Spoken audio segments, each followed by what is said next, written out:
Hello, everyone, and welcome back to Facilities in Focus. My name is Mackenna Moralez, and I am the Associate Editor of FacilitiesNet and your host.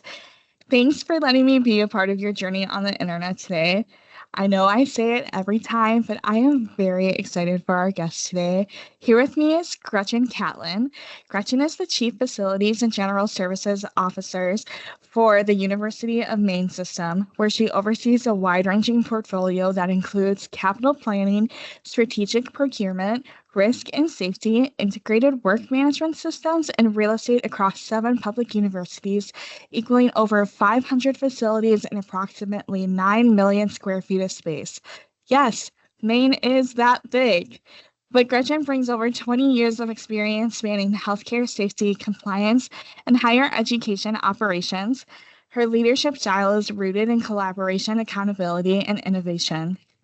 She is especially passionate about aligning facility strategy with student success and long-term institutional sustainability. Gretchen is also currently pursuing her PhD in public policy with a focus on leadership through the University of Southern Maine. So thank you so much for joining me today, Gretchen. I'm so happy to have you here. How are you? I'm doing well, Mackenna. Mackenna, thank you so much for having me today. I'm really excited to share more about facilities management. It's something that I'm really passionate about. Yeah. So how did you, since you asked me before we got into the call on the call, but how did you get into facilities? That's a great question. So I actually started out in healthcare, focused on compliance and safety, and that really tied in a facility focus. But then an opportunity came up to help support the University of Maine System through risk and safety. And so I jumped at that opportunity and I haven't looked back since. Yeah, and then I just progressed and moved up into my current position as Chief Facilities Officer for the University of Maine System. That's great. Healthcare and education. You just, I don't know, like pain, I guess.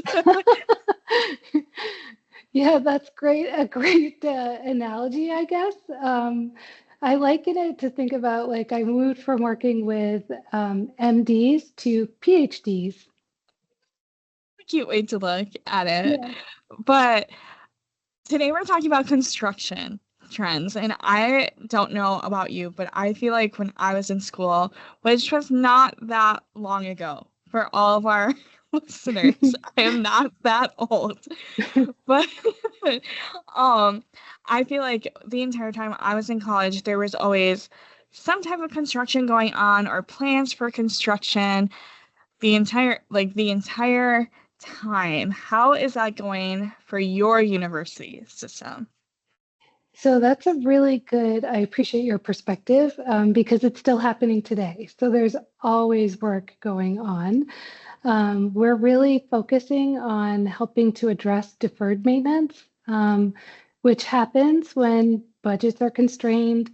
We don't have the funds to always do the projects that we really need to do, preventative maintenance, et cetera. So we're really trying to catch up on that. And we're also focused on revitalizing our current footprint.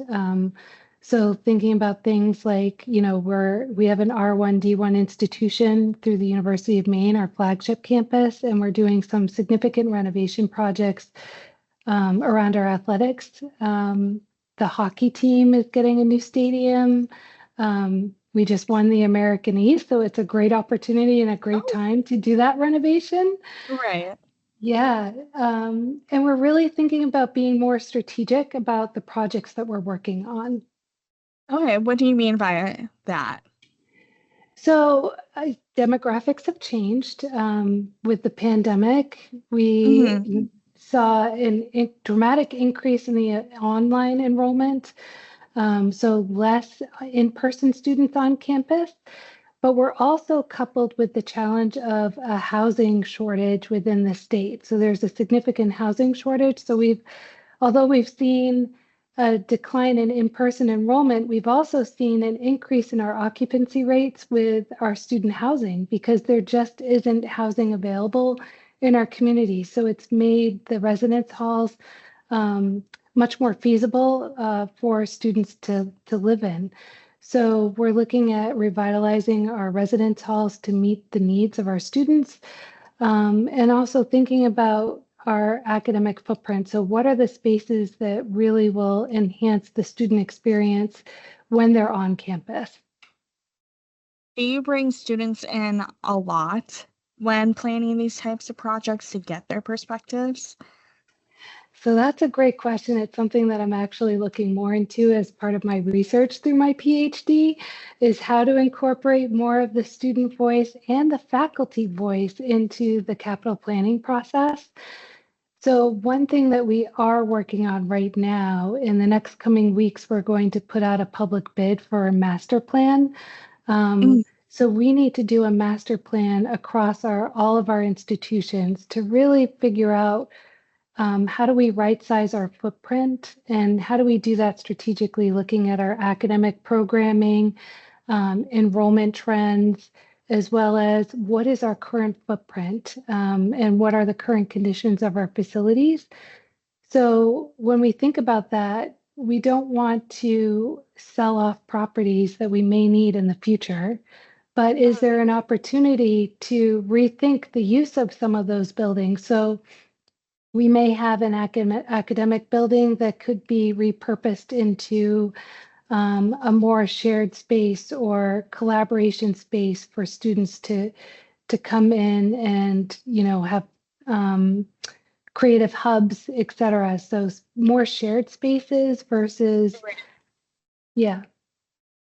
I mean, that makes sense too, but what are some of the biggest construction trends that you've been seeing in higher education right now? And has the Maine system implemented anything like it? Yeah. So I think in terms of construction trends, definitely focused on um, more sustainability, energy efficiency, et cetera. And we've definitely been participating and partaking in those trends. We just finalized a new dorm in I think it was 2024 that we opened it up in Portland, which is already at 100% capacity. But that was one of it's a LEED certified building. It's,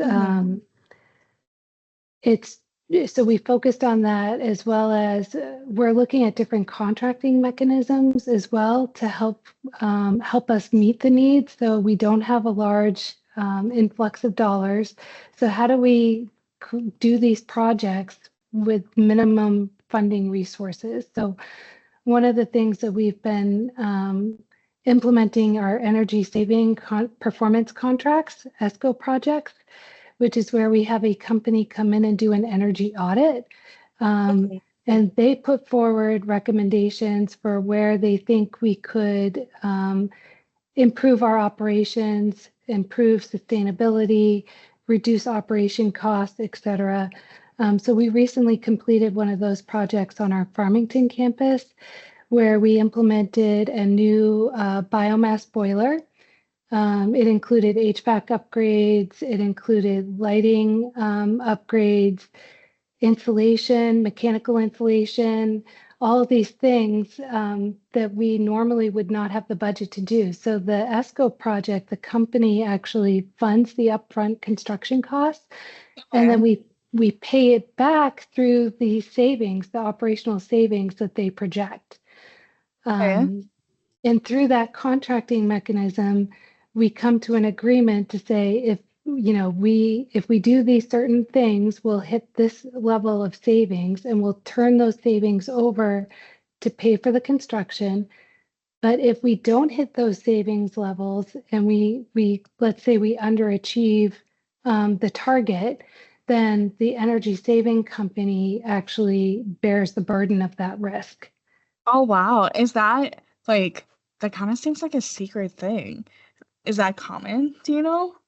It's becoming more and more common, especially in the higher ed industry, because of the budget constraints across many institutions, not just the University of Maine System. Okay. That's so interesting. I mean, like, It's an interesting business practice, yes, but I can see how it works out on both ends because obviously we want our facilities to be more sustainable, and they're not going to take that risk if they don't think that's possible at all. Exactly. And that's where, like, the Farmington example is a great example where we actually exceeded the savings. So that's a positive story. And the company itself doesn't want to, well, they shouldn't want to under project or over promise because they bear that burden. Right. But how do you foresee construction budgets and funding sources changing over time? That's a great question. It's something else that I've been thinking about, and I actually recently read about a transition. So we've heard a lot about P3, public-private partnerships, and those are now evolving into what they're calling public P4, so public, private, and philanthropic. So with the public-private relationship, it's where we enter into an agreement with a private organization. For example, we did this in our Orono campus where we had a P3 project where we entered into a long-term lease agreement, and the private party foot the bill for a lot of the construction costs. So we ended up renovating 3 different buildings, opening up a hotel, conference space, and a cafe with that. And so with that, we have a long-term lease agreement with them. So we lease the ground, they improve the buildings. These buildings had a low net asset value. They definitely needed to be renovated, and so it's actually created more space on campus for the private, for parents to come stay when their students are moving in or when we have big events like a hockey game. And we've also used it for overflow housing as well. When we've run out of dormitory space, we've actually had students stay in the hotel. The fourth arm of that, the P4 part of it, is the philanthropic option. So working with a public-private, keeping that arm of it, but also adding in a philanthropy. So maybe we'll have a donor that wants to donate to the project as well. And it brings in a community component to that.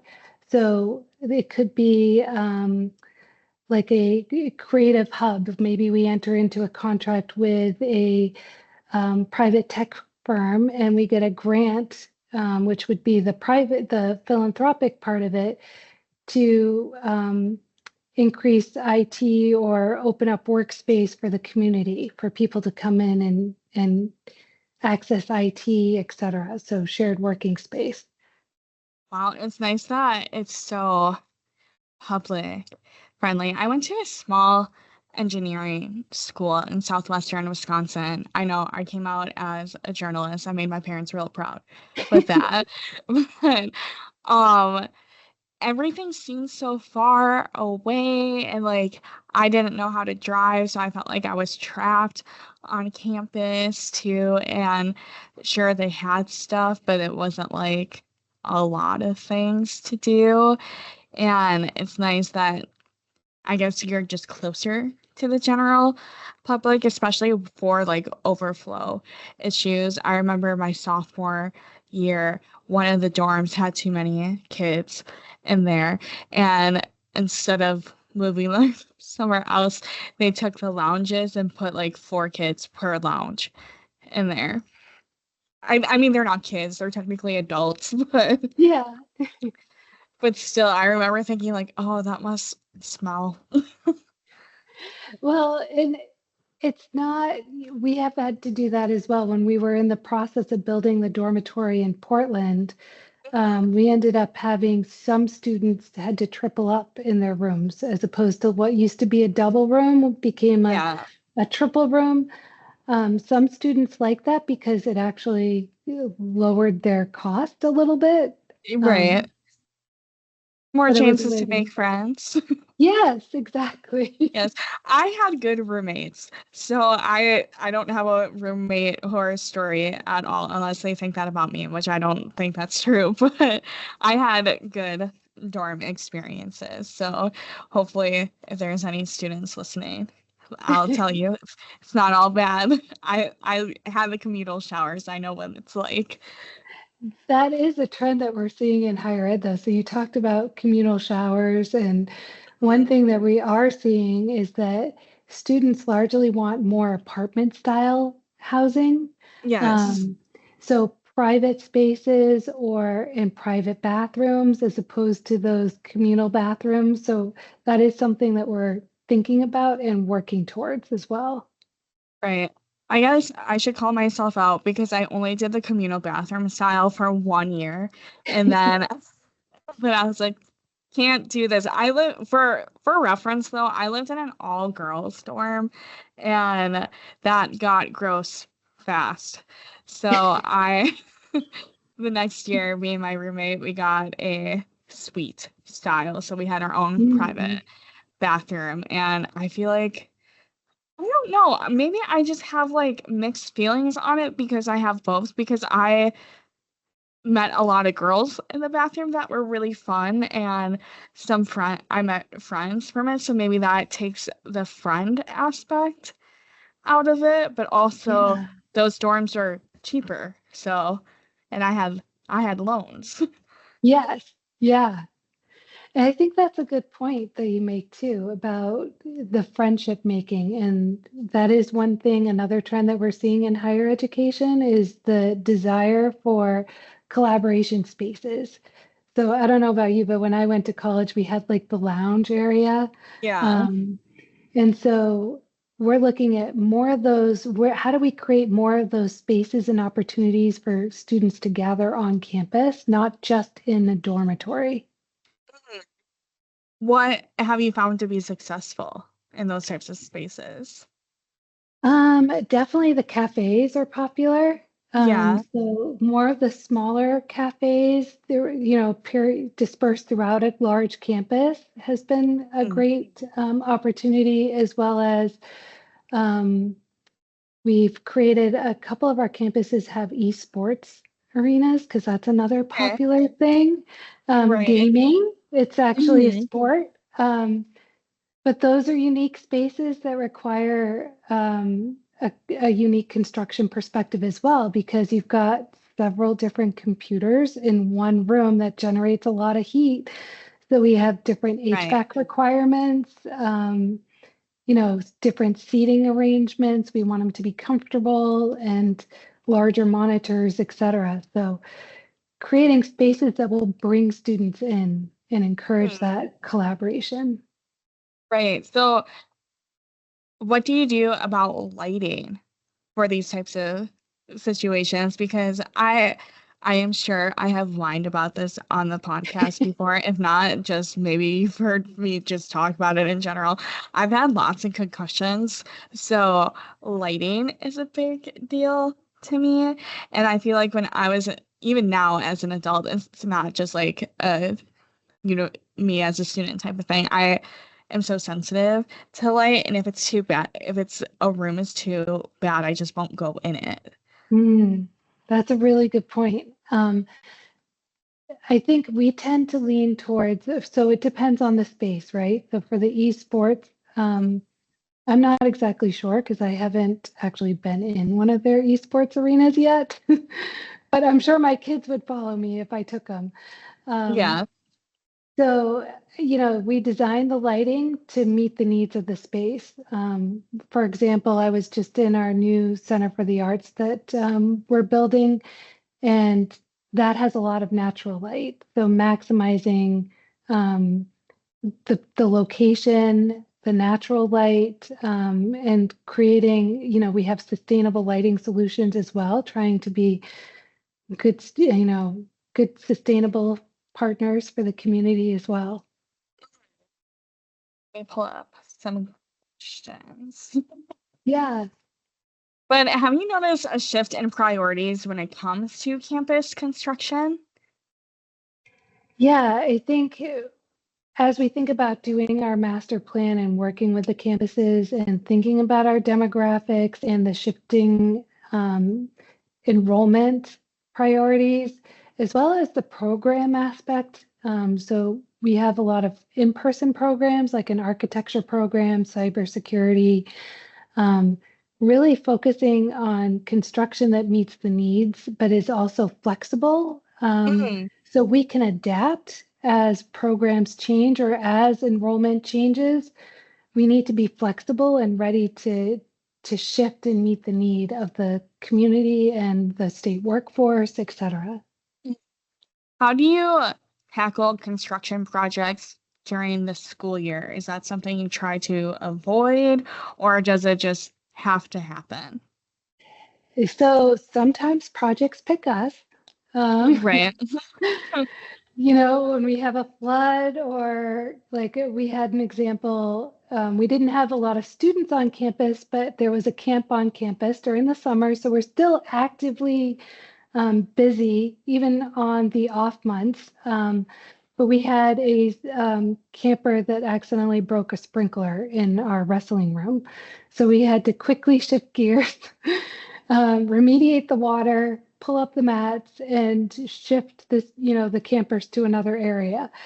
But during the school year, it takes careful planning and it takes a lot of coordination, not just with facilities, but with the people that engage in that space. So academic and student affairs, as well as our employees, where do we need to shift them? So one thing, when we have large projects like that, we try to create like a landing space. So if we need to temporarily displace employees or students, where are we going to put them?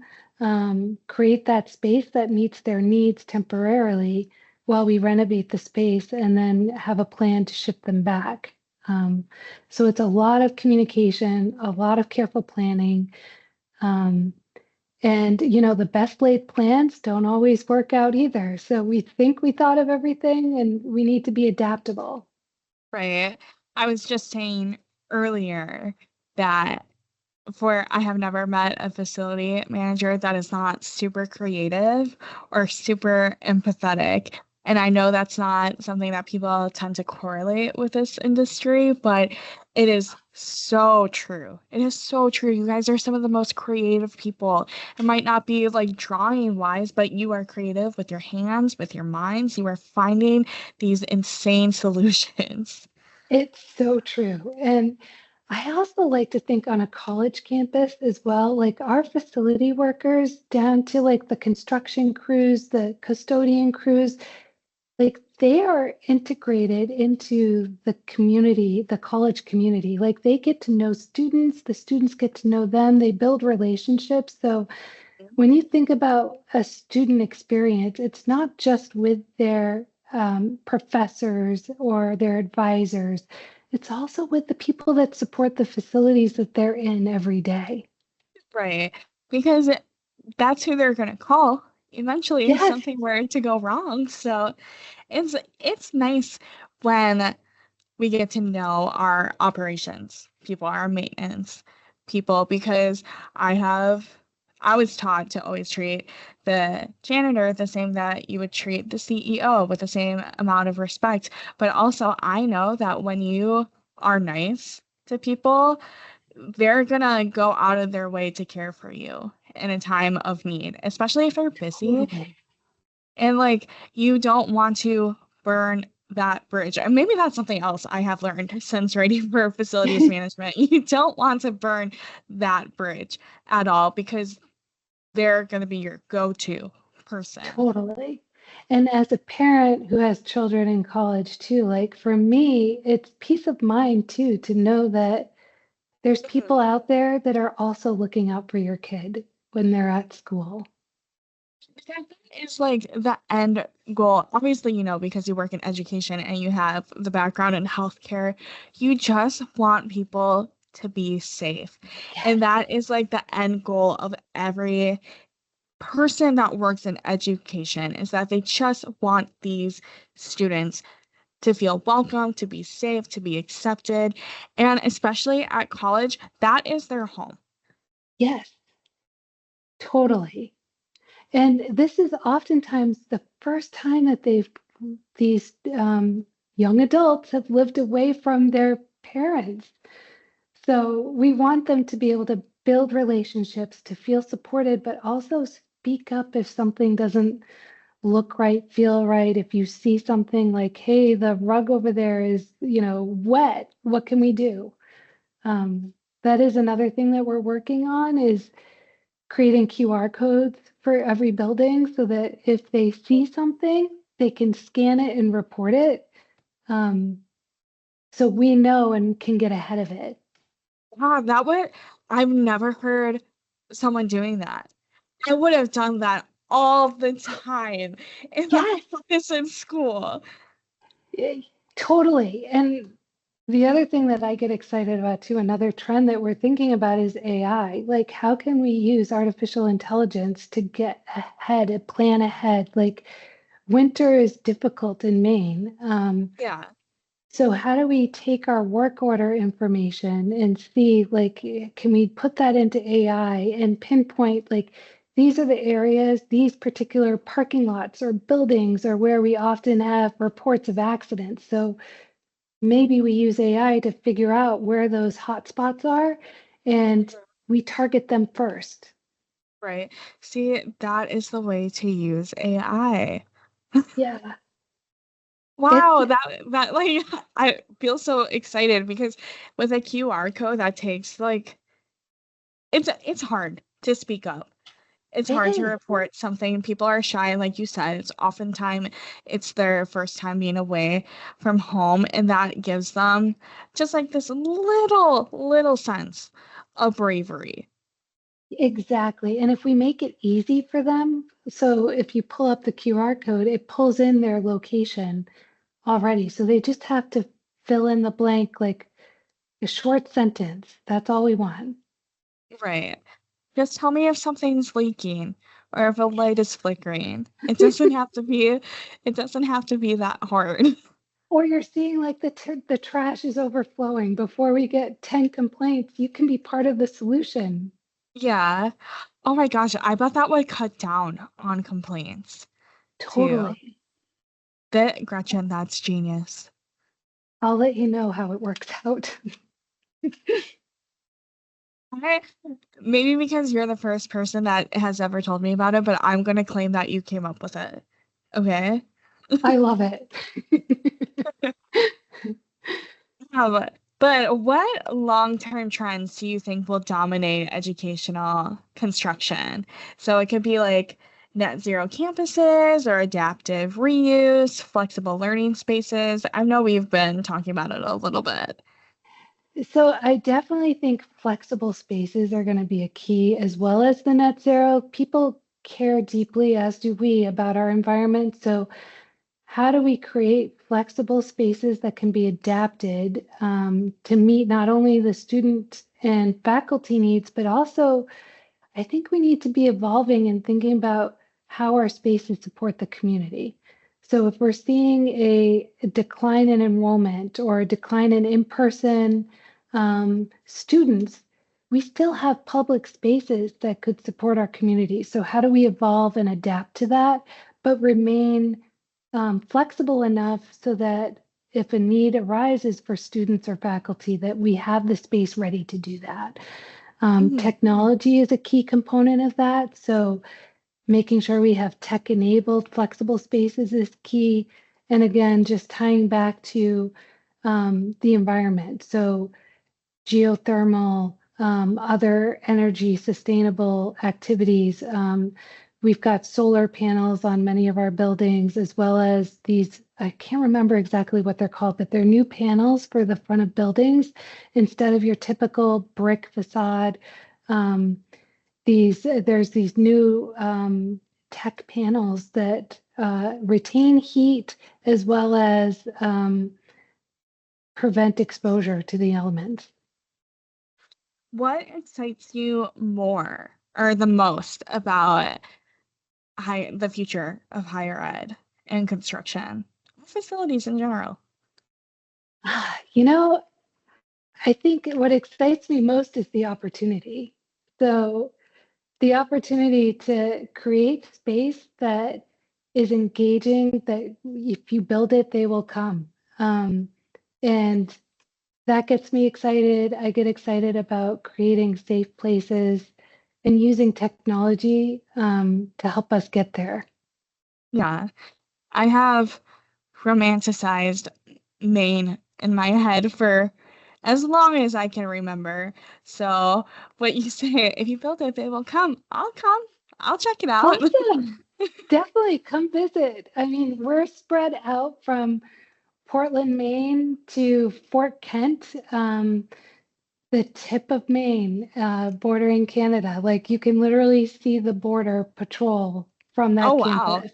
Yeah, it's pretty cool. We have forestry programs, we have people, we have a floating offshore wind flotation doing research out in the ocean. It's pretty cool. Gosh, that's so different than the Wisconsin farmland. I've been to Wisconsin. It's beautiful. Thank you, Gretchen. I know you're just saying that to make me smile, but No, I mean it. I remember there was when I was there, I worked for a union a long time ago, and I remember coming off in Wisconsin, there was this big mouse with a cheese sign. I can't remember yeah, exactly where it was, but it's you're cool. probably by the Mars Cheese Castle. So, Probably. um, but if you could build any type of building on your campus tomorrow, what would it be and why? Oh, that's an excellent question. I have to think about that one. Okay, no pressure. No, TikTok. I think I would create a wellness facility that has a pool because selfishly I love to swim, Yeah. and a track as well as like flexible spaces. So it could have like studio space. So you could have a dance class one day and a yoga class the next day, really helping focus on wellness and even like a teaching kitchen within it, so that not only are we preparing kids for their future careers, but how to live a healthy lifestyle as well. I feel like you could very easily pitch that and that could get made. I don't know. You probably need some donors, but I feel like that could happen. Maybe that would be a good P4 project. I There mean, we go. you heard it here first, folks. We'll see. We'll Accepting see. bids. Right. But if what is one change you'd like to see across all college campuses in terms of construction design? Construction design. It's hard to say what I would want for one change, but I think in general, if we think about construction design and incorporating the voices of the people that will use the space more, so like incorporating the voices of students and faculty into the actual design process, um, that is key to building space that meets everyone's needs.